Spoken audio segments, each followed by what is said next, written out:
Hi friends, అందరు బాగున్నారా? మేమైతే మంచిగా ఉన్నాం. ఈ వీడియో వచ్చేసి ఈ రోజు అన్నట్టు మా అక్క వాళ్ళ ఇంటికి వెళ్తే మా అక్క సర్వపిండి చేసింది. ఇంకా మా అక్క స్టైల్లో చేసింది, అదే చూపిద్దామని మీకు చూపిస్తున్నా. ఓకేనా? మళ్ళీ ఇటుగాడు కూడా తిన్నది, ముచ్చట చెప్తుంది చూడండి.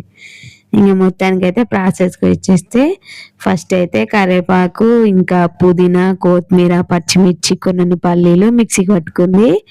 మిక్సీ పట్టిన తర్వాత మళ్ళీ పిండి కలుపుకోవడానికి కొంచెం కరివేపాకు, కొంచెం పసుపు, జీలకర్ర, ధనియాల పౌడర్, కచ్చపిచ్చ దంచుకున్న పల్లీలు, ఇంకా కచ్చపిచ్చ దంచుకున్న ఎల్లిపాయలు, ఇంకా అవన్నీ వేసి ఇంకా బియ్యం పిండి ఉంటుంది కదా, అది కూడా వేసింది. ఇంకా మొత్తం వేసి సాల్ట్ 2 స్పూన్స్ అంతా సాల్ట్ వేసింది. ఇంక మంచిగా అవంతా వేసేసుకొని మంచిగా కలుపుకుంది. ఇంకా మా అల్లుడు చూడండి, మళ్ళీ ఇట్టిగా టవల్ కప్పుకొని అత్త నన్నుది అని చెప్పి అంటున్నాడు వాడు. ఇంక ఇక్కడ వచ్చేసి మా అక్క అదే పేస్ట్ ఇంతకుముందు చెప్పిన కదా, ఆ పేస్ట్ వేసేసుకుంటుంది. ఇక మామూలతోటి ఇక మామూలంగా ఉన్నది. ఇక అల్లరి చేస్తారు మా అక్క సర్వపిండి చేస్తుంటే. టేస్ట్ ఎప్పుడు ఇవ్వాలని అంటారు. ఇక మొత్తానికైతే ఇక పిండి కలుపుతుంది మా అక్క మొత్తం.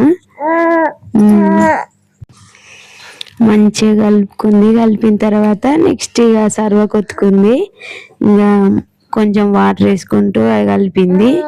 కొంచెం కలుపుకుంటూ వాటర్ వేసుకుంటూ కలిపింది. ఇక కలిపినాక మంచిగా సర్వ కొత్తుకుంది. మేమైతే సర్వపిండి అంటాం. తెలంగాణలో చాలా వెరైటీగా పిలుస్తారు. మేమైతే సర్వపిండి అంటాం. ఇంకా కొంతమంది సత్తుపిండి అంటారు. అట్లా ఇట్లా చాలా రకాలు ఉంటది. సర్వపిండి, తపాల చెక్క, అట్లా ఇట్లా అంటారు. మేమైతే సర్వపిండి అంటాం. ఇంకా మంచిగా కలుపుకుంది మా అక్క అయితే పిండి. కలిపిన తర్వాత సర్వ కొత్తింది. ఇంకా మళ్ళీ ఇంచి అయితే వెయిట్ చేస్తుంది మా అత్త, ఎప్పుడు చేసి టేస్ట్ ఎప్పుడు చేయాలి అని. ఇంకా మొత్తానికైతే మంచిగా కలుపుకుంది, సర్వ కొత్తింది. కొంచెం ఆయిల్ వేసేసుకొని మంచిగా ఒత్తుకుంది అన్నట్టు. నచ్చితే మాత్రం మీకు ఒక లైక్, షేర్ అండ్ సబ్స్క్రైబ్ చేయడం మర్చిపోకండి. ఓకేనా? మంచి కాలిన తర్వాత ఇట్లా తీసుకోవాలన్నట్టు. నూనె ఉంది, అప్పకప్ప వచ్చింది. ఓకే, మా సర్వపిండి మొత్తానికైతే కంప్లీట్ అయిపోయింది. ఎట్లుంది? మాటలు రాట్లే?